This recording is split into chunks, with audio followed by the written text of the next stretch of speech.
नमस्कार, आप देख रहे हैं जेके 24/7 न्यूज। मैं हूं आप सभी के साथ Rajesh Kumar. News room live में आप सभी का स्वागत है और मैं हूं आपके साथ Rupali Sharma. News room live में हम बात करेंगे देश और दुनिया से जुड़ी तमाम बड़ी खबरों के बारे में, लेकिन शुरुआत करेंगे इस वक्त की 5 बड़ी हेडलाइंस के साथ। तो 5 बड़ी खबरें जो इस वक्त पूरे देश में चर्चा में हैं, वो बड़ी खबरें आपको दिखा देते हैं। उसके बाद डिटेल से हर खबर पर हम बात करेंगे। बंगाल में 15 बूथों पर मतदान जारी है, लेकिन ऐसा क्या हुआ कि एक बार फिर से इन 15 बूथों पर वोटिंग करानी पड़ी? डिटेल से आगे आपको इस खबर के बारे में जानकारी देंगे। इसके बाद बात करेंगे उत्तराखंड की, जहां पर आपको बता दें कि उत्तराखंड में कुंभ मेले को लेकर तैयारियां जो है वो पूरी कर ली गई है और 2027 में कुंभ मेला होने जा रहा है। और इस बीच उत्तराखंड सरकार पूरे तरीके से प्रतिबद्ध है कि हर एक जो व्यवस्था है वो लोगों के लिए इस बार लाई जाए। मौसम फिर बदलने जा रहा है करबट। मध्य प्रदेश, राजस्थान में बहुत ज्यादा गर्मी पड़ रही है, लेकिन बीच में बारिश होने की भी संभावना है। कहां कहां बारिश हो सकती है, कहां मौसम करवट बदल सकता है, इसके बारे में थोड़ी देर बाद आपको तमाम अपडेट्स देंगे। आगे बढ़ेंगे जहां पर जम्मू कश्मीर के हवाले से बात होगी और आपको बता दें कि किश्तवाड़ डोडा रोड पर भूस्खलन के कारण जो है आवाजाही पूरे तरीके से प्रभावित हो चुकी है। हेवी लैंडस्लाइड जो है वहां पर देखने को मिल रही है। तस्वीरें और जानकारी दोनों आपको देंगे। तो बिल्कुल डोडा से पल पल की अपडेट आप तक पहुंचाएंगे। वहीं जम्मू कश्मीर में नशा तस्करों के खिलाफ कार्रवाई प्रशासन की जारी है और एक बड़ा मैसेज जो है वो प्रशासन ने दिया है। अगर आप नशा तस्करी करोगे तो आपकी संपत्ति पर अब बाबा का बुलडोजर भी चलेगा। चलिए शुरुआत बड़ी खबर के साथ करेंगे, क्योंकि बड़ी खबर आ रही है पश्चिम बंगाल से, क्योंकि एक बार फिर से 15 बूथों पर वोटिंग जारी है। लेकिन इसी बीच बड़ी खबर, सुप्रीम कोर्ट में टीएमसी की आपत्ति खारिज कर दी गई है। पर्यवेक्षकों के तौर पर केंद्र के कर्मचारियों की तैनाती पर आपत्ति थी। सुप्रीम कोर्ट ने टीएमसी की आपत्ति को खारिज कर दिया है। पर्यवेक्षकों के तौर पर केंद्र के कर्मचारियों की तैनाती पर टीएमसी ने आपत्ति की थी। हाईकोर्ट के बाद सुप्रीम कोर्ट में टीएमसी को बड़ा झटका लगा है। तो बिल्कुल इस बीच आपको बता दें कि ये बड़ा झटका लगता हुआ नजर आ रहा है, जहां पर अब कर्मचारियों की तैनाती को लेकर भी सवाल उठ रहे हैं। दूसरी तरफ टीएमसी की अगर बात करें तो आपत्ति को पूरी तरीके से खारिज करते हुए नजर आ रहे हैं। फिलहाल आपको बता दें कि सुप्रीम कोर्ट में इस वक्त जो है सुनवाई इस मसले को लेकर चल रही है। और अब अगर बात करें वेस्ट बंगाल के चुनावों की, खासतौर पर जिस तरीके से हाईलाइट हुए हैं इस बार, कहीं ना कहीं मामले राजनीतिक तौर पर भी देखे जाए या फिर चुनाव आयोग के हवाले से देखे जाए तो काफी ज्यादा संजीदा होते हुए नजर आ रहे हैं। फिलहाल आपको बता दें कि यहाँ पर लगातार सुनवाई जो है वो चल रही है और ये कहा जा रहा है कि वहां पर पहला बयान आया है कि रिटर्निंग ऑफिसर राज्य सरकार की कैडर का अधिकारी है और इसको लेकर तमाम तैयारियां, और साथ ही साथ ये भी कहा है कि राज्य और केंद्र के कर्मचारी अलग अलग होते हैं और ये विधानसभा के चुनाव जो हो रहे हैं ये राज्य के चुनाव है। फिलहाल सुनवाई के दौरान पक्ष अलग अलग चीजों को लेकर या फिर विरोध भी हो रहा है। अभी देखने वाली बात है कि सुनवाई के बाद क्या कुछ। चलिए, केंद्रीय कर्मचारियों की तैनाती नियमों के खिलाफ नहीं है। सुप्रीम कोर्ट ने आईना टीएमसी को दिखा दिया है। पर्यवेक्षकों के तौर पर केंद्र के कर्मचारियों की तैनाती की गई थी। सुप्रीम कोर्ट में टीएमसी की आपत्ति को खारिज कर दिया गया है। पर्यवेक्षकों के तौर पर केंद्र की कर्मचारियों की तैनाती पर आपत्ति टीएमसी ने जताई थी, लेकिन अब यह याचिका हाईकोर्ट के बाद सुप्रीम कोर्ट में भी खारिज कर दी गई है। तो क्योंकि 4 तारीख को नतीजे आने हैं, उससे पहले ममता सरकार चाहती थी कि जो पर्यवेक्षक हैं, जहां पर चुनाव आयोग चाहता है कि वो सेंट्रल गवर्नमेंट के एम्प्लॉई हो या पीएसयू के एम्प्लॉई हो, उनको तैनात किया जाए। इस याचिका को इसके खिलाफ याचिका को लेकर ममता बनर्जी टीएमसी हाईकोर्ट पहुंची, वहां पर याचिका खारिज हुई। राहत की उम्मीद लेकर सुप्रीम कोर्ट पहुंची, वहां पर भी अब इस याचिका को खारिज कर दिया गया है। तो एक चुनाव के नतीजों से पहले जो है टीएमसी को एक और बड़ा झटका लग गया है। बिल्कुल, तो यहाँ पर साफ तौर पर आप देखिए कि टीएमसी ने मतगणना में केवल केंद्रीय कर्मचारियों की तैनाती पर आपत्ति जताई थी और उसी के चलते यहाँ पर साफ तौर पर कोर्ट ने कहा है कि केंद्रीय कर्मचारियों की तैनाती जो है वो नियमों के खिलाफ नहीं हुई है। और साफ तौर पर ये याचिका जो कि तृणमूल कांग्रेस की तरफ से लगाई गई थी उसे खारिज कर दिया गया है। कोर्ट ने चुनाव आयोग के फैसले को सही ठहराया है। और इस बीच अगर बात की जाए बेंच की, तो बेंच ये कहती हुई नजर आ रही है कि इस फैसले से चुनावी प्रक्रिया की निष्पक्षता पर कोई असर नहीं पड़ेगा, यानी कि पूरे तरीके से ट्रांसपेरेंट और साथ ही साथ फेयर इलेक्शन होते हुए नजर आएंगे। हालांकि ये हमने लगातार जब से वोटिंग हुई है और काउंटिंग की जो अभी प्रक्रिया चलनी है उससे उससे पहले ममता बनर्जी की बौखलाहट, जहां पर 1 बजे आप देखिए वो वहां पर पहुंच जाती है जहां पर तमाम ईवीएम मशीन है। इसके बाद कोर्ट में याचिका जो है वो लगाई जाती है, उसके बाद याचिका कोर्ट की तरफ से खारिज हो जाती है। साफ तौर पर ये बौखलाहट जो है वो डर जो है ममता बनर्जी का बता रहा है। तो केंद्रीय कर्मचारियों की तैनाती नियमों के खिलाफ नहीं हुई है। पर्यवेक्षकों के तौर पर केंद्र के कर्मचारियों की तैनाती की गई है। सुप्रीम कोर्ट में टीएमसी की आपत्ति को खारिज कर दिया गया है। पर्यवेक्षकों के तौर पर केंद्र की कर्मचारियों की तैनाती पर आपत्ति टीएमसी की ने जताई थी। केंद्रीय कर्मचारियों की तैनाती नियमों के खिलाफ नहीं है। सुप्रीम कोर्ट ने आपत्ति को, याचिका को खारिज कर दिया है। सुप्रीम कोर्ट में टीएमसी की आपत्ति खारिज की जा चुकी है। बड़ी खबर आपको दिखा रहे हैं। पर्यवेक्षकों के तौर पर केंद्र के कर्मचारियों की तैनाती पर आपत्ति जताई गई थी। तो चुनाव में केंद्र कर्मचारियों की तैनाती की जो आपत्ति पर याचिका सुप्रीम कोर्ट में दी गई थी, उस पर जो है अभिषेक हमारे साथ जुड़ चुके हैं, पॉलिटिकल एक्सपर्ट हैं अभिषेक अहलावत। बहुत बहुत शुक्रिया, थैंक यू सर। और समझाइए थोड़ा सा, क्यों 4 तारीख को नतीजे हैं और पहले हाई कोर्ट टीएमसी जाती है, फिर सुप्रीम कोर्ट जाती है, दोनों जगह से झटका लगता है पर्यवेक्षकों को लेकर। मतगणना से पहले ये ममता बनर्जी सरकार के लिए, टीएमसी के लिए कितना बड़ा झटका? राजेश जी, सर्वप्रथम आपको, रूपाली जी आपको और आपके दर्शकों को मेरा प्रणाम।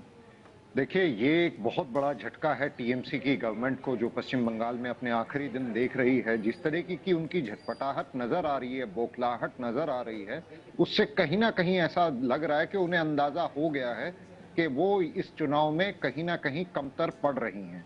ऐसा उनको, उनकी बौखलाहट से ऐसा हम लोग ऑब्जर्व कर सकते हैं। जिस तरीके से 5 राज्यों में इलेक्शंस हुए, उन 5 राज्यों में कहीं भी रीपोलिंग की आवश्यकता नहीं पड़ी, सिवाय पश्चिम बंगाल के। और पश्चिम बंगाल के भी वो इलाके जैसे डायमंड हार्बर हो गया, 24 परगना हो गया, जो हमेशा से बहुत लंबे समय से बहुत ही ज्यादा सेंसिटिव चल रहे थे, और उनके ऊपर इतना ज्यादा इलेक्शन कमीशन का ध्यान होने के बावजूद भी इलेक्शन कमीशन ने के रिटर्निंग ऑफिसर्स ने जब ये कहा कि वहां पे गड़बड़ियां हुई हैं, जैसे कि हम लोगों ने तस्वीरें भी देखी थी बहुत सारी, जहां पे बीजेपी के निशान के ऊपर, बटन के ऊपर टीएमसी के लोगों ने टेप लगा के वहां पे मतदान करने से ही मना कर दिया था लोगों को। तो इस तरह की घटनाएं पश्चिम बंगाल में हो रही थी, और ये टीएमसी के मेरे ख्याल से उनके कैडर की, ममता बनर्जी की बौखलाहट को दर्शा रही थी। आज की तारीख में वहां पे रीपोलिंग हो रही है और बहुत ही सख्त तरीके से हो रही है। ममता बनर्जी पहले हाई कोर्ट चली गई कि मैं यहाँ पे अपने राज्य के कर्मचारियों के निगरानी में पोलिंग चाहती हूँ। ये चीज पहले ही ध्यान में रख लेनी चाहिए थी। अगर चुनाव आयोग की भी बात करें, लगातार सवाल उठ रहे हैं और विवाद से बचने के लिए पहले ही ट्रांसपेरेंसी जो है वो ज्यादा रखते, क्योंकि ममता बनर्जी जिस तरीके से रिएक्ट करती हुई नजर आ रही है लगातार, जिस दिन से मतगणना हुई है, कहीं ना कहीं डर तो है। और इस बीच चुनाव आयोग का ही घेराव किया जाएगा, क्योंकि पार्टीज के साथ तो आरोप प्रत्यारोप चलते रहते हैं। जी, ये हमारे देश का दुर्भाग्य है कि इस बार जब पार्टीज चुनाव हार रही हैं, तो भाजपा के ऊपर इल्जाम न लगा के वो इलेक्शन कमीशन के ऊपर इल्जाम लगा रही हैं। जबकि जो जागरूक लोग हैं, जिन्होंने देश में हर इलेक्शंस को, अगर किसी ने पिछले 2-3 दशक के इलेक्शंस को अगर किसी ने बारीकी से देखा है, तो इलेक्शन कमीशन का काम हर जगह कमेंडेबल हुआ है। आप झारखंड उठा लीजिए, बिहार उठा लीजिए, पश्चिम बंगाल में जो इस बार अभूतपूर्व वोटिंग परसेंटेज आई है, उसके लिए श्रेय देना चाहिए हमें इलेक्शन कमीशन के प्रयासों को। लेकिन डॉक्टर अभिषेक, की जनता ने अभी चुप है। जी डॉक्टर अभिषेक अहलावत सर, एक चीज समझाइए ना कि क्या ये ट्रस्ट की कमी है? अगर अमूमन यही देखा जाता है कि कहीं पर भी नतीजे आते हैं उस स्टेट के एम्प्लॉइज होते हैं, क्या चुनाव आयोग को वेस्ट बंगाल के स्टेट एम्प्लॉइज पर ट्रस्ट नहीं है? और क्या अगर सेंटर के एम्प्लॉइज आ रहे हैं तो क्या ममता बनर्जी को या टीएमसी को उनके ऊपर ट्रस्ट नहीं है? ये ट्रस्ट का अभाव है? जी बिल्कुल, ट्रस्ट का अभाव है, और ये कहीं ना कहीं टीएमसी की बौखलाहट है। वरना वो तो ये भी डिमांड कर सकती है कि यूएन से अधिकारी आने चाहिए, उनकी देखरेख में यहाँ पे इलेक्शन हो, क्योंकि उनके जब उनको हार दिखाई दे रही है तो उस समय वो कुछ भी इल्जाम लगा सकती है। कि वो ये भी कह सकती है केंद्र ने अधिकारियों को भेजकर बीजेपी के फेवर में वोटिंग करवाई। सर तो लेकिन ये इस यही तरह बात है कि चुनाव आयोग घेराव में आ क्यों रहा है बार बार? सर यही सवाल है, हर बार जब भी इलेक्शन होते हैं पार्टीज हारने लगती है तो सीधा इलेक्शन कमीशन पर ब्लेम किया जाता है, अपनी ग्राउंड लेवल के वर्क या फिर लोगों की राय क्या कुछ है उसे हटा दिया जाता है। दूसरी बात, अब जो वेस्ट बंगाल में चुनाव दिख रहे हैं या नतीजे जो भी होंगे वो 4 मई को पता चलेंगे, लेकिन आप ये मानते हैं कि ये चुनाव कहीं ना कहीं केंद्रीय बनाम राज्य बन चुके हैं क्योंकि लड़ाई अब ऐसी हो चुकी है? देखिए, स्थिति यह है कि जहां पे गैर भाजपा की कोई सरकार बन जाती है वहां पे इलेक्शन कमीशन के ऊपर कोई सवाल नहीं उठते। बिल्कुल। हिमाचल में कांग्रेस की सरकार बनी, एक भी बार सवाल नहीं उठाया। बीजेपी वालों का तो मतलब ही नहीं कि उन्होंने इलेक्शन कमीशन के खिलाफ कुछ बोला हो, पर कांग्रेसी भी बड़ी खुशी खुशी जब जीत मिलती है तो उसको ले लेते हैं। तो ऐसी अगर इलेक्शन कमीशन वाकई में बीजेपी के कब्जे में है तो क्यों वो एक भी स्टेट कांग्रेस को या किसी और दल को देगी? सीधी सी बात है, अगर मैं भी बीजेपी का सुप्रीमो, मैं नरेंद्र मोदी जी की जगह बैठा होता और मेरे कहने से इलेक्शन कमीशन काम कर रहा होता तो मैं तो समस्त जितने भी सांसद हैं और जितने भी विधायक हैं बीजेपी के ही बनवाता, दूसरी पार्टी का एक भी ना जीतने देता। ठीक है, चलिए लौटते हैं आपके पास डॉक्टर अभिषेक। एक और बड़ी खबर है, उसके बाद हम आपके पास आएंगे। जल्दी से बड़ी खबर प्ले करिए। बंगाल में मगरहट में सुबह 9 बजे तक 16.68% वोटिंग हुई है। डायमंड हार्बर विधानसभा क्षेत्र में 15% वोटिंग सुबह 9 बजे तक हुई है। बंगाल में 15 बूथों पर सुबह से मतदान जारी है। मतदान को लेकर सुरक्षा के कड़े इंतजाम किए गए हैं। बड़ी खबर इस वक्त की आपको दिखा रहे हैं। तो बिल्कुल आपको बता दें कि आज पश्चिम बंगाल के 15 जगहों पर दोबारा से रीपोलिंग जो है वो हो रही है, जिसमें अभी तक 15 से लेकर 16% तक का आंकड़ा 9 बजे तक का हो चुका है और लोग जो है इन 15 बूथों पर सुबह से ही मतदान करने पहुंच रहे हैं। अब आप देखें कि किस तरीके से सिचुएशंस और दोबारा से रीपोलिंग जो है वो करवानी पड़ी है और अभी भी लगातार नतीजे आने से पहले एक के बाद एक जो बौखलाहट हो या फिर सियासी सरगर्मी हो या फिर डर हो, ये तमाम चीजें जो है पश्चिम बंगाल में देखने को मिल रही है। एक तरफ भारतीय जनता पार्टी अपना कॉन्फिडेंस जो है पूरा दिखा रही है कि इस बार उनकी सरकार बनेगी, लेकिन दूसरी तरफ अगर बात करें टीएमसी की तो हमने पिछले 2 चुनावों में भी देखा है कि आंकड़े जब भी बढ़े हैं तो टीएमसी के हक में ही सरकार बनी है। इस बार क्या कुछ होता है, क्योंकि 93 से 92% इन 2 फेजेस में जो है वो वोटिंग हुई है। हमारे साथ अभिषेक अहलावत जी बने हुए हैं। सर क्या लगता है दोबारा से रीपोलिंग होना क्या वजहें हैं, और इस बार अगर रीपोलिंग हो भी रही है तो क्या सब कुछ ठीक रहेगा? उम्मीद तो यही करी जानी चाहिए कि सब कुछ सही रहेगा। रीपोलिंग के जो कारण बताए इलेक्शन कमीशन ने वो यही थे कि रिटर्निंग ऑफिसर्स जो वहां पे पोलिंग बूथ पे थे उन सब ने गड़बड़ी का और अपने आप को अक्षम होने का कि यहाँ पे हम पोलिंग को तरीके से नहीं करा पाए हैं, गड़बड़ियां हुई है। इलेक्शन कमीशन ने स्वयं एक्सेप्ट किया कि हमारे यहाँ पे बहुत ध्यान देने के बावजूद भी 15 बूथों पे गड़बड़ी की पक्की जानकारी, पक्के सबूत इलेक्शन कमीशन को प्राप्त हुए। इसी वजह से उन्होंने वहां पे जो प्रेजेंटेशन ऑफ पीपल्स एक्ट 1951 उसके तहत उस इलाके की वोटिंग को नल एंड वॉइड घोषित कर दिया और दोबारा पोलिंग कराई जा रही है। और ये 15 बूथ जो हैं, मैं आपको बता देना चाहता हूं, ये उन एरियाज पे है पश्चिम कलकत्ता के आसपास के जो कि एक विशेष समुदाय द्वारा प्रभावित है और बहुत ज्यादा घनत्व है एक विशेष समुदाय की जनसंख्या का। तो वहां पे हमेशा से ही सेंसिटिव रहता है। प्रशासनिक अधिकारियों का वहां पे पहले भी हमले होते रहे हैं। जो केंद्र से जब एसआईआर की प्रक्रिया हो रही थी उस समय भी उस इलाके में एसआईआर की प्रक्रिया के टाइम पे भी बहुत ज्यादा समस्याएं अधिकारियों को, इलेक्शन कमीशन के अधिकारियों को आई थी।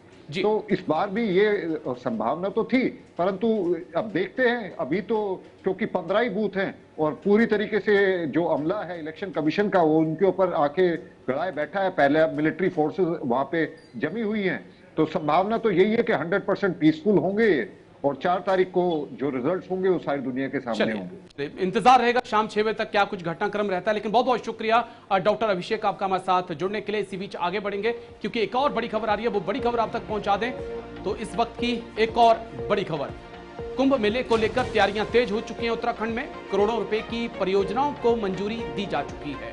तो बड़ी खबर इस वक्त थी, त्रिवेणी घाट की पुणे विकास के लिए 115 करोड़ रुपए दिए गए हैं। उत्तरी हर की पौड़ी के विकास को भी मंजूरी दी जा चुकी है। बड़ी खबर इस वक्त की, उत्तराखंड से कुंभ मेले को लेकर तैयारियां तेज। तो बिल्कुल यहाँ पर आपको बता दें कि उत्तराखंड के मुख्यमंत्री पुष्कर सिंह धामी ने कुंभ मेला 2027 की तैयारियों के साथ साथ जो अलग अलग विकास कार्य हैं उनके लिए 1252 करोड़ रुपए की परियोजनाओं को मंजूरी दे दी है।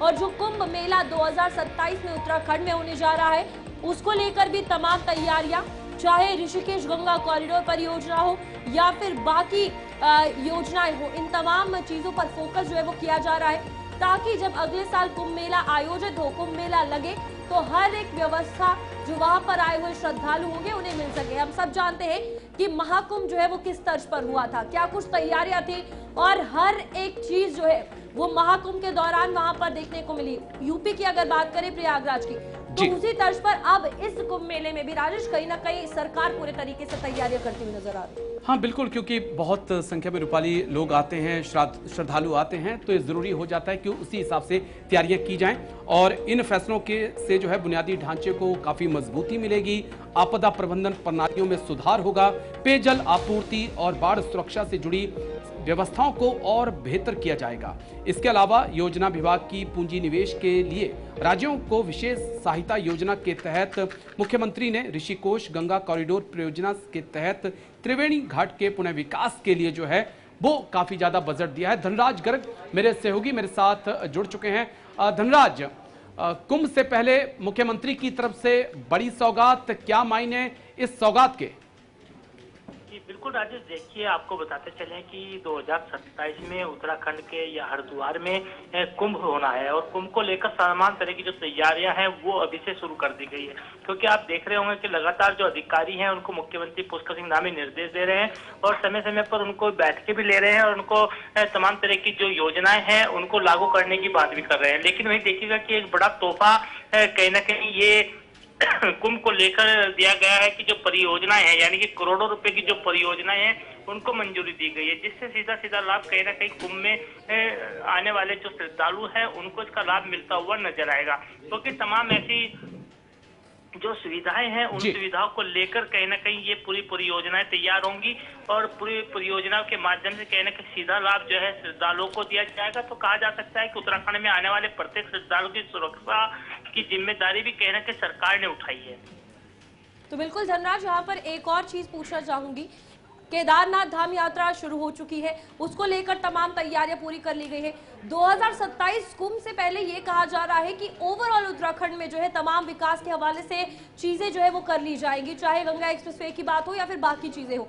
क्या लगता है कितना काम अभी हुआ है, क्योंकि महज 1 साल का समय है और इस बीच कुंभ एक ऐसी चीज होती है जहां पर हजारों नहीं, लाखों नहीं, करोड़ों में लोग पहुंचते हैं। बिल्कुल रूपाली, देखिए इस समय सरकार के सामने कई चुनौतियां सामने निकल कर आ रही है, क्योंकि एक और चारधाम यात्रा चल रही है और दूसरी ओर 2027 में उत्तराखंड के अंदर विधानसभा का चुनाव भी होना है और इसके साथ ही देखिएगा कि कुंभ का मेला भी 2027 में होना है। तो कहा जा सकता है कि 3 चुनौतियां कहीं ना कहीं सरकार के सामने है, इन तीनों से पार पाना है, उसके लिए सरकार अभी से ही कहीं ना कहीं तैयारियों में जुटी हुई है, क्योंकि मात्र 1 साल बाकी बचा है।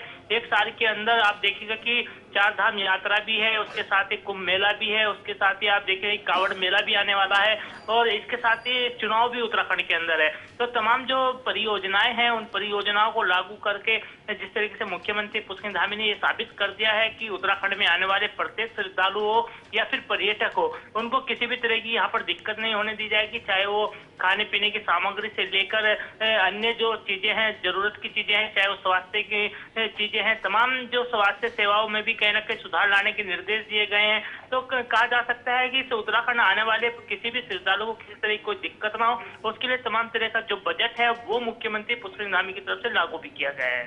चलिए, शुक्रिया, बहुत बहुत शुक्रिया आपका धनराज गर्ग हमारे साथ जुड़ने के लिए, ग्राउंड जीरो से रिपोर्ट पहुंचाने के लिए। इसी बीच पंजाब चलेंगे जहां पर आम आदमी पार्टी सरकार के तरफ से प्रेस कॉन्फ्रेंस की जा रही है, क्या कुछ जानकारी दी जा रही है, सुनिए आप।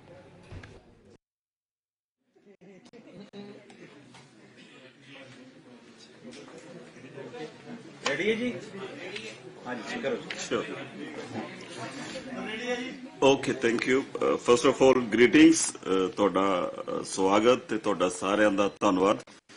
ਅੱਜ ਦੇ ਇਸ press conference specially being jail minister, jail department ਵੱਲੋਂ, ਤੇ ਜਿਵੇਂ ਕਿ ਅਸੀਂ ਸਾਰੇ ਜਾਣਦੇ ਹਾਂ ਕਿ ਕੱਲ ਇੱਕ ਬੜਾ ਇੰਪੋਰਟੈਂਟ ਡੇ ਸੀਗਾ, ਲੇਬਰ ਡੇ 1 ਮਈ, ਤੇ ਸਪੈਸ਼ਲ ਜਿਹੜਾ ਵਿਧਾਨ ਸਭਾ ਦਾ ਸੈਸ਼ਨ ਵੀ ਕਾਲ ਕੀਤਾ ਗਿਆ ਸੀਗਾ ਤੇ ਉਹਦੇ ਵਿੱਚ ਜਿਹੜਾ ਸਭ ਤੋਂ ਪਹਿਲਾਂ ਪੂਰੀ ਵਿਧਾਨ ਸਭਾ ਨੇ ਸੀਐਮ ਸਾਹਿਬ ਨੇ ਸਪੀਕਰ ਸਾਹਿਬ ਨੇ ਗਵਰਨਰ ਸਾਹਿਬ ਦਾ ਧੰਨਵਾਦ ਕੀਤਾ।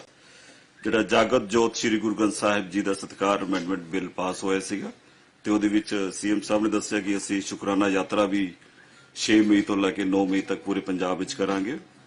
ਜਿਹੜਾ ਦੂਸਰਾ ਇੰਪੋਰਟੈਂਟ ਇਵੈਂਟ ਜਿਹੜਾ ਕੱਲ ਦੇ ਸੈਸ਼ਨ ਵਿੱਚ ਹੋਇਆ ਸੀਗਾ ਉਹ ਸੀਐਮ ਸਾਹਿਬ ਵੱਲੋਂ ਜਿਹੜਾ ਮਤਾ ਆਇਆ ਸੀ ਕੌਨਫੀਡੈਂਸ ਮੋਸ਼ਨ ਉਹ ਵੀ ਫੁੱਲ ਮੈਜੋਰਟੀ ਥੰਪਿੰਗ ਮੈਜੋਰਟੀ ਨਾਲ ਪਾਸ ਹੋਇਆ ਤੇ ਲੇਬਰ ਡੇ ਨੂੰ ਮੁੱਖ ਰੱਖਦੇ ਹੋਏ ਜਿਹੜਾ ਸੀਐਮ ਸਾਹਿਬ ਵੱਲੋਂ ਜਿਹੜਾ ਕੱਲ 15% ਜਿਹੜਾ ਮਿਨੀਮਲ ਜਿਹੜਾ ਵੇਜਸ ਵਿੱਚ ਹਾਈਕ ਕੀਤਾ ਗਿਆ ਜਿਹੜਾ 13 ਸਾਲ ਬਾਅਦ ਹੋਇਆ ਉਹ ਵੀ ਮੈਂ ਕਹੂੰਗਾ ਕਿ ਬਹੁਤ ਵੱਡਾ ਫੈਸਲਾ ਸਾਡੇ ਕਿਰਤੀ ਲੋਕਾਂ ਵਾਸਤੇ ਸਪੈਸ਼ਲੀ ਔਨ ਮੇ ਡੇ ਤੇ ਆਇਆ ਲੇਬਰ ਡੇ ਤੇ ਆਇਆ ਤੇ ਅੱਜ ਜਿਸ ਸੰਬੰਧ ਵਿੱਚ ਅੱਜ ਆਪਾਂ ਇਕੱਠੇ ਹੋਏ ਆ ਜਿਹੜੀ ਪ੍ਰੈਸ ਕਾਨਫਰੰਸ ਜੇਲ੍ਹ ਡਿਪਾਰਟਮੈਂਟ ਵੱਲੋਂ ਜਿਹੜਾ ਕੱਲ ਬਿੱਲ ਪੇਸ਼ ਹੋਇਆ Punjab prison and correctional services bill 2026 ਤੇ ਉਹ ਵੀ ਪਾਸ ਹੋਇਆ ਉਹਦੇ ਸੰਬੰਧ ਵਿੱਚ ਅੱਜ ਅਸੀਂ ਤੁਹਾਨੂੰ ਬੁਲਾਇਆ ਸੱਦਾ ਦਿੱਤਾ ਹੈਗਾ ਤੇ ਮੈਂ ਦੱਸਣਾ ਚਾਹੂੰਗਾ ਕਿ ਜਿਹੜਾ ਕੱਲ ਬਿੱਲ ਪੇਸ਼ ਹੋਇਆ 2026 ਵਾਲਾ Punjab prison and correctional services bill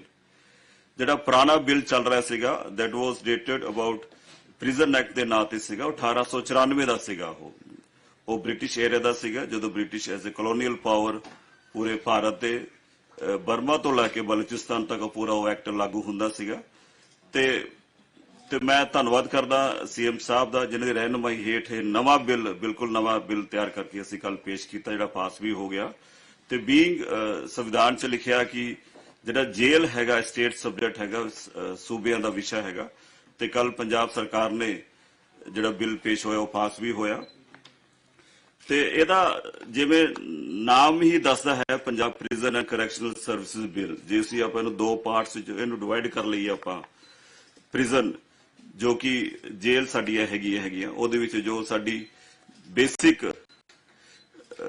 facilities ਹੈਗੀਆਂ ਉਹਨਾਂ ਦੀ ਕਸਟਡੀ ਇਨਮੇਟਸ ਦੀ ਉਹਨਾਂ ਦੀ ਸੇਫਟੀ ਇਨਮੇਟਸ ਦੀ ਸਿਕਿਉਰਿਟੀ ਤੇ ਬੇਸਿਕ ਨੀਡਸ ਜਿਹੜੀ ਅਸੀਂ ਉਹਨੂੰ ਪ੍ਰੋਵਾਈਡ ਕਰਨੀ ਉਹ ਤਾਂ ਕਰਨੀ ਹੈਗੀਆਂ ਉਹਦੇ ਨਾਲ ਜਿਹੜਾ ਐਡੀਸ਼ਨ ਅਸੀਂ ਕੀਤਾ ਹੈਗਾ ਜਿਹੜਾ ਬੜਾ ਇੰਪੋਰਟੈਂਟ ਹੈਗਾ ਤੇ ਅੱਜ ਦੇ ਸਮੇਂ ਵਿੱਚ ਲੋੜ ਵੀ ਸੀਗੀ ਜਿਹੜੀ ਕਰੈਕਸ਼ਨਲ ਸਰਵਿਸਿਜ਼ ਜਾਂ ਅਸੀਂ ਉਹਨੂੰ ਦੂਜੇ ਪਾਸੇ ਲਈ ਆਪਾਂ ਭਲਾਈ ਵੱਲ ਜਾਂ ਸੁਧਾਰਾਤਮਕ ਅਪਰੋਚ ਲੈਣ ਵਾਸਤੇ ਰਿਫਾਰਮਸ ਦਾ ਇਹਦੇ ਵਿੱਚ ਪ੍ਰੋਵੀਜ਼ਨ ਹੈਗਾ ਰੀਹੈਬਿਲਿਟੇਸ਼ਨ ਦਾ ਇਹਦੇ ਵਿੱਚ ਪ੍ਰੋਵੀਜ਼ਨ ਹੈਗਾ ਤੇ ਸੋਸ਼ਲ ਇੰਟੀਗ੍ਰੇਸ਼ਨ ਦੇ ਨਾਲ ਸੋਸ਼ਲ ਅਸੈਪਟੇਬਿਲਿਟੀ ਜਦੋਂ ਸਜ਼ਾ ਕੱਟ ਕੇ ਇਨਮੇਟ ਨੇ ਬਾਹਰ ਜਾਣਾ ਹੈ ਸੋਸਾਇਟੀ ਜਾਣਾ ਸਮਾਜ ਜਾਣਾ ਉਹਦੀ ਅਸੈਪਟੇਬਿਲਿਟੀ ਕਿੱਦਾਂ ਵਧਾਈ ਜਾਵੇ ਉਹਦਾ ਇੱਜ਼ਤ ਮਾਨ ਸਨਮਾਨ ਉਹਦਾ ਕਿੱਦਾਂ ਕੀਤਾ ਜਾਵੇ ਉਹਦੇ ਵੱਲ ਇਹ ਜ਼ਿਆਦਾ ਇਹ ਧਿਆਨ ਰੱਖਿਆ ਗਿਆ ਹੈਗਾ ਤੇ ਤਕਰੀਬਨ ਪੂਰੇ ਪੰਜਾਬ ਵਿੱਚ ਵੀ ਹੈਵ ਅਬਾਊਟ 25 ਜੇਲਸ ਜਿਹਦੇ ਵਿੱਚ 10 ਸੈਂਟਰਲ ਜੇਲਸ ਨੇ 6 ਡਿਸਟ੍ਰਿਕਟ ਜੇਲ੍ਹ ਨੇ 4 ਸਪੈਸ਼ਲ ਜੇਲਸ ਨੇ ਤੇ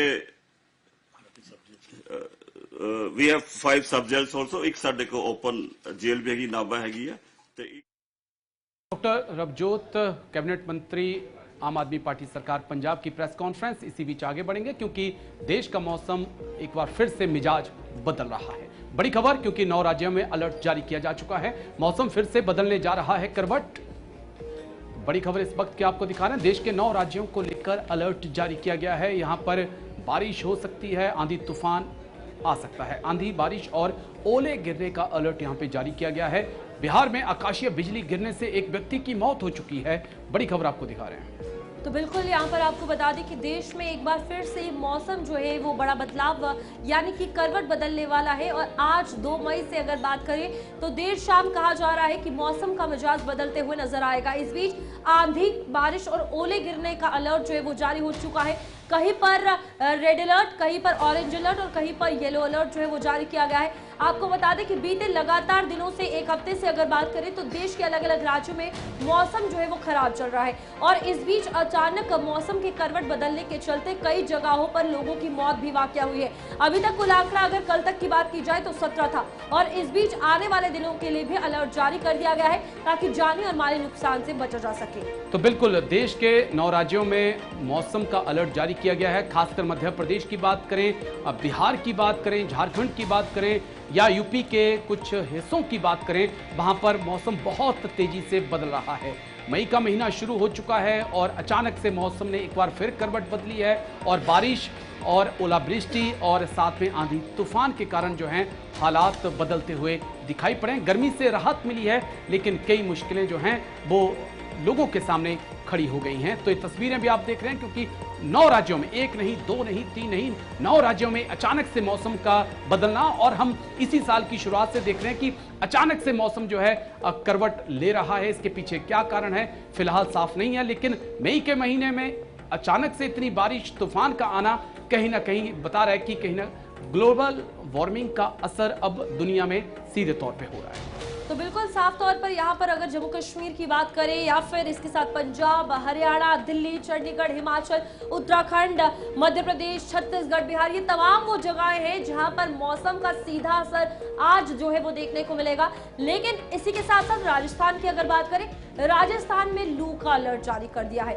राजस्थान के साथ साथ अगर तमिलनाडु और पुडुचेरी की बात करें तो वहां पर उमस भरा मौसम रहेगा, यानी कि कहीं पर तेज गर्मी और कहीं पर तेज हवाओं के साथ बारिश और ओलावृष्टि जो है वो देखने को मिलेगी, जिसके चलते लोगों को, खास तौर पर जो पहाड़ी क्षेत्र वाले रहने वाले लोग हैं, उनको लैंडस्लाइड के लिए, नदी नालों से दूर रहने के लिए और ट्रैवलिंग अवॉइड करने के लिए भी कहा गया है। तो बिल्कुल मौसम का ये अलर्ट है 9 राज्य, उसमें खासकर हम बात मध्य प्रदेश की करें, बिहार की बात करें, झारखंड की बात करें या उत्तर प्रदेश के कुछ राज्यों की बात करें, तो यहाँ पर मौसम बहुत तेजी से करवट बदल रहा है। तेज आंधी आ सकती है, बिल्कुल बरतें, और तेज बारिश के लिए भी आपको तैयार रहना होगा। बारिश के साथ साथ ओलावृष्टि। लेकिन बिहार से जो खबर सामने आई वो और भी चौंकाने वाली, जहां पर आकाशीय बिजली गिरने से एक और व्यक्ति की मौत हो गई। इसी बीच आगे बढ़ते हैं। बंद तालाब क्षेत्र में हादसे में 3 की मौत हो चुकी है। ये जम्मू से बड़ी खबर है। पुल की मरम्मत के दौरान बीते दिन यह हादसा हुआ था। मरम्मत के दौरान मजदूरों पर मलबा गिर गया था, जिसके बाद रेस्क्यू ऑपरेशन चलाया गया, लेकिन फिर भी 3 मजदूरों को हम नहीं बचा पाए।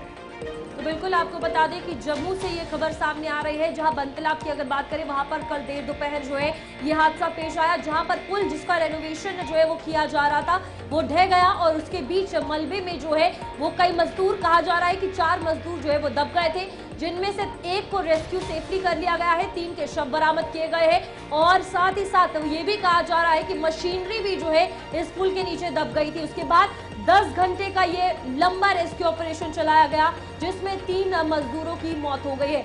बेहद ही दुखद है और आपको बता दें कि आधे मजदूर लोकल थे और आधे बाहर के रहने वाले थे, और इस बीच यहाँ पर कल रेनोवेशन का काम चल रहा था और अचानक से पुल जो है वो ढह जाता है। अब फिलहाल इन्वेस्टिगेशन और पुल के ठेकेदार की भी अगर बात करें, उनसे भी जांच पड़ताल जो है, पूछताछ जो है वो की जाएगी। लेकिन इस बीच दुखद खबर ये कि मरम्मत के दौरान मजदूरों पर मलबा गिर गया और 3 की मौत वाकया हो गई है, जबकि 1 को सेफली रेस्क्यू कर लिया गया है। बिल्कुल, पर चूक कहां पर हुई इसकी जांच करना जरूरी है और उसके आदेश प्रशासन की तरफ से दिए गए हैं और जो ठेकेदार है उससे भी पूछताछ की जा रही है कि गलती कहां पर हुई, कैसे जो है चूक हुई, जिसके कारण मलबा जो है मजदूरों पर आ गिरा, मशीनरी उसके नीचे दब गई। हालांकि हमने देखा कि एनडीआरएफ, एसडीआरएफ, सेना ने बहुत तत्परता से कार्रवाई की, रेस्क्यू ऑपरेशंस को लॉन्च किया, लेकिन उसके बाद भी तमाम कोशिशों के बावजूद भी 3 लोगों को नहीं बचाया जा सका। लेकिन यह हादसा बेहद दुखदाई, 3 मौतों का हो जाना और भी दुखदाई, पुल की मरम्मत का काम और इस बीच वहां पर मलबे का मजदूरों के ऊपर गिर जाना, यह दिखाता है कि कहीं ना कहीं चूक तो हुई है, लेकिन वो चूक कैसे हुई, कौन उसके लिए जिम्मेदार है। उम्मीद करते हैं कि जल्दी ही जो जिम्मेदार लोग हैं उनके ऊपर कार्रवाई की जाएगी।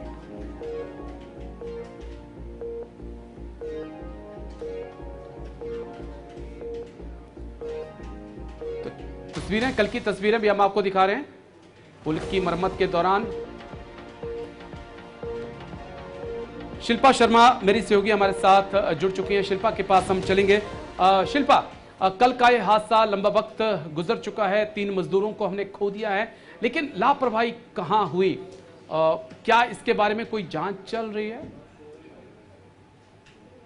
जी बिल्कुल, देखिए देर रात तक, बीती रात तक जो है रेस्क्यू ऑपरेशन जो है वो जारी रहा, लेकिन जो 3 मजदूर जिनकी जो है वो मौत हो गई है, 2 जिस प्रकार से 1 का शव जो है वो पहले ही बीती रात को जो है वो निकाला गया था, लेकिन उसके बाद 2 मिसिंग थे, उन्हें भी जो है ढूंढा गया, लेकिन जिस प्रकार से उन 2 की जान जो है वो नहीं बचा सके, तो कुल मिलाकर जो 4 दब्बे हुए थे, 4 में से 3 मजदूरों की जो है वो मौत हो गई और एक जो है वो सेफ निकाला गया। और देखिए फिलहाल डिप्टी सीएम सुंदर चौधरी के द्वारा जो है बीती रात को वहां दौरा किया था और उसके बाद कड़ी कार्रवाई भी की गई। यहाँ पर एक्शन जो है वो लिया गया, कमेटी जो है वो गठित की गई है जो कि 15 दिनों के अंदर जो है वो रिपोर्ट सबमिट करेगी और इसके साथ एक्शन को भी जो है वो अटैच किया गया है। 2 PWD के इंजीनियर AE और इसके साथ JE को जो है वो सस्पेंड कर दिया गया है। तो ये एक बड़ा एक्शन लिया गया है। देखिए कार्रवाई तो की गई है, लेकिन इससे पहले जो लापरवाही बरती गई है वो आंखों पर नजर आ रही है, क्योंकि कुल मिलाकर जो पुल का कार्य हो रहा था, मरम्मत का कार्य हो रहा था, तो कुल मिलाकर 12 मजदूर काम कर रहे थे। इन 12 में से 6 ऊपरी जो है वो भाग देख रहे थे और 6 मजदूर जो है वो नीचे भाग देख रहे थे। तो जो जैसे ही जो पुल की जो दीवार है वो ढहती है, जो नीचे मजदूर काम कर रहे थे 6 मजदूर उनके जो है यानी कि 6 मजदूरों में से 2 मजदूर अपनी जान बचाकर भाग निकलते हैं और 4 मजदूर वहां पर दब जाते हैं। देखिए सोर्सेज से बता रही है कि उन्हें जिस प्रकार से हेलमेट देना चाहिए था या फिर जो भी उपकरण होते हैं जिससे उनकी सेफ्टी रही और उनकी जान यहाँ पर सवाल ये भी उठता है कि मजदूर तो अपना काम कर रहे थे, लेकिन वहां पर मटेरियल जो यूज हुआ, क्योंकि हमने यहाँ पर जम्मू में खासतौर पर अगर बात की जाए पुल गिरने के बहुत सारे केसेस अब देख लिए हैं। इस बीच ये क्यों नहीं ध्यान दिया जाता कि जो भी ठेकेदार इस पर काम कर रहा है उसकी जांच पड़ताल भी ठीक से की जाए कि जो मटेरियल यूज हो रहा है वो सही है या नहीं है। उसके बाद ये भी बताइएगा जो 3 मजदूरों की मौत हुई है वो कहाँ के रहने वाले थे? देखिए मटेरियल की सबसे पहले आपने बात की है तो डिप्टी सीएम सुंदर चौधरी के द्वारा साफ तौर पर कहा गया था कि जिसे ठेका दिया गया है उस पर भी जो है वो कार्रवाई की जाएगी, क्योंकि देखिए अक्सर ऐसा देखने को मिलता है, ना केवल ये हादसा बल्कि आप कहीं पर भी देखेंगे तो कहीं ना कहीं ये सामने आता है कि मटेरियल जो है वो बेहद कम यूज किया गया है या फिर जिस प्रकार से यूज करना था वो नहीं किया गया। लापरवाही यहाँ पर साफ तौर पर बरती गई कि अगर इस प्रकार से यानी कि कोई दुर्घटना हो सकती है तो उससे बचने के लिए पहले जो है कहीं ना कहीं एक प्रिकॉशंस लेना चाहिए था जो नहीं लिया गया। तो डिप्टी सीएम सुंदर चौधरी ने साफ तौर पर कहा है कि ठेकेदार पर भी जो है कार्रवाई होगी। इसके अलावा जो 3 मजदूर है वो तीनों के तीनों जो है वो छत्तीसगढ़ के रहने वाले हैं, वो यहाँ पर काम कर रहे थे, जिनमें से एक का परिवार यहीं पर था लेकिन 2 परिवार जो है वो उनके छत्तीसगढ़ में ही थे। तो परिवार की काफी ज्यादा चिंतित था, लेकिन दुर्भाग्यपूर्ण रहा जहाँ पर 3 मजदूरों की जो है वो इस हादसे में मौत हो गई। चलिए बहुत बहुत शुक्रिया आपका शिल्पा शर्मा हमारे साथ जुड़ने के लिए। इसी बीच आगे बढ़ेंगे क्योंकि डोडा से भी एक बड़ी खबर सामने आ रही है, वहां पर भी लैंडस्लाइडिंग हुई है। जल्दी से बड़ी खबर प्ले करिए। डोडा से बड़ी खबर है, जम्मू कश्मीर के डोडा किश्तवाड़ मार्ग बंद हो चुका है क्योंकि लैंडस्लाइडिंग वहां पर हुई है। डोडा जिले के गड़सू में भूस्खलन की खबर सामने आई है, दोनों ओर से आवाजाही प्रभावित हुई है। तो डोडा से बड़ी खबर। तो बिल्कुल यहाँ पर आपको बता दें कि ये बड़ी हैवी लैंडस्लाइड जो है आज देखने को मिली है, जिसके बाद आवाजाही यानी कि जो दोनों तरफा ट्रैफिक है वो रोक दिया गया है। तस्वीरें देखकर आप अंदाजा लगाइए कि क्या कुछ वहाँ पर लैंडस्लाइड की वो तस्वीरें हैं जब पूरा मलबा जो है वो नीचे आया है पहाड़ से, और ये काफी बड़ी और डेंजरस लैंडस्लाइड हुई है। आप देखिए लोकल लोग भी मौके पर मौजूद थे जो वहां से रास्ता क्रॉस कर रहे थे। हालांकि मशीनरी अब जो है वो लगा दी गई है और ये भी कहा जा रहा है कि लगातार जो पत्थर है वो अभी भी छोटे छोटे नीचे आ रहे हैं, जिसके चलते घड़सू जो पॉइंट है वहां पर दोनों तरफ ट्रैफिक रोक दी गई है और अभी वहां पर रास्ता साफ करने के लिए ऑपरेशन जो है वो चलाया जा रहा है। तो देख लीजिए तस्वीरें ग्राउंड जीरो से आप तक हम पहुंचा रहे हैं और सुबह सुबह लैंडस्लाइडिंग होती है। दोनों तरफ से जो वाहन आ रहे थे जा रहे थे उनको रोकना पड़ा है। शुरुआत में प्रशासन की तरफ से कहा गया था कि 3 से 4 घंटे इस रोड को खोलने में लगेंगे, लेकिन उसके बाद भी डर इस बात का है कि जैसे इस मलबे को हटाएं कहीं ऐसा ना हो कि ऊपर से और मलबा आ जाए। उसको लेकर प्रशासन अलर्ट है, लेकिन फिलहाल आवाजाही रुकी हुई है दोनों तरफ से और दोनों तरफ गाड़ियां ही गाड़ियां खड़ी हैं और खासकर जिन लोगों को कहीं समय पर पहुंचना है वो इस वक्त परेशान वहां पर दिखाई पड़ रहे हैं। लेकिन प्रशासन मुस्तैद है, वो लगातार रोड खोलने में लगा हुआ है, लेकिन डर प्रशासन का यही है कि कहीं ऐसा ना हो कि इस मलबे को हटाते ही कुछ और मलबा जो है पहाड़ी से आ गिरे। इसको लेकर अलर्ट भी यहां पर जारी किया गया है यहां से गुजरने वाले लोगों के लिए।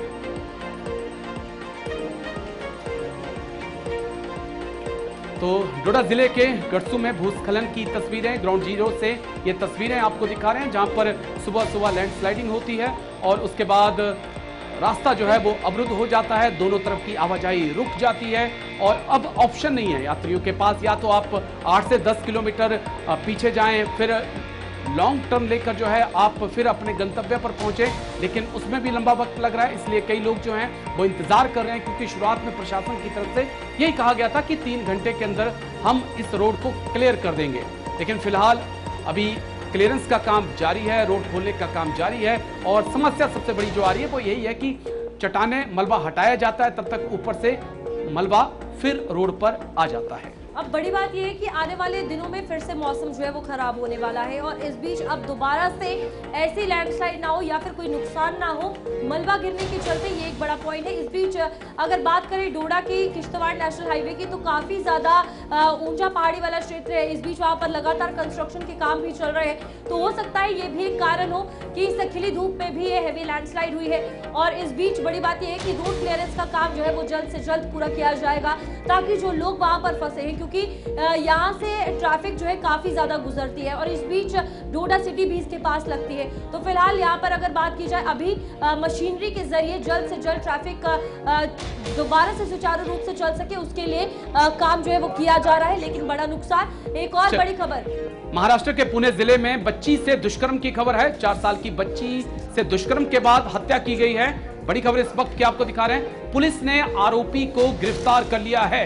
तो बड़ी खबर इस वक्त की महाराष्ट्र से, मामले में कड़ी कार्रवाई की मांग की गई है। सड़कों पर हजारों लोग उतरे हैं। तो बड़ी खबर इस वक्त की महाराष्ट्र से आपको दिखा रहे हैं, महाराष्ट्र के पुणे जिले में बच्ची से दुष्कर्म की घटना सामने आई है। 4 साल की बच्ची से दुष्कर्म के बाद उसकी हत्या की गई।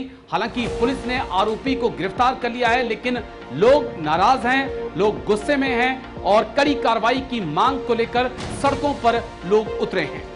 बड़ी बात यह है कि शर्मसार करने वाली घटना इसलिए है, एक 65 साल के बुजुर्ग ने 4 साल की बच्ची के साथ दुष्कर्म किया है और उसके बाद उसकी हत्या कर दी है। और जब इस तरीके के मामले सामने आते हैं तो लोगों की मानसिकता जो है साफ तौर पर नजर आती है कि क्या कुछ लोगों की मानसिकता है कि सोच के साथ 4 साल की बच्ची को बहला फुसलाकर ये अपने साथ ले गया, उसके साथ दुष्कर्म किया और उसके बाद उसका मर्डर भी कर दिया। फिलहाल यहाँ पर आपको बता दें कि ये बच्ची अपनी नानी के घर छुट्टियां बिताने के लिए आई हुई थी और इसी दौरान कहा जा रहा है कि एक बुजुर्ग ने इसे अगवा कर लिया और उसके बाद इसका रेप किया, रेप करने के बाद इसका मर्डर कर दिया। फिलहाल पत्थर से कुचलकर इस बच्ची की मौत की गई है। आप देखिए मर्डर किस तरीके से किया गया, कितनी क्रूरता के साथ और कितना गंदा शर्मसार करने वाला ये मामला जो है सामने आया है महाराष्ट्र पुणे से। तो बिल्कुल लोगों का यही कहना है कि कड़ी से कड़ी सजा जो है आरोपी को दी जाए और इसके लिए जो है जो लोग हैं वो सड़कों पे उतरे हैं और उन्होंने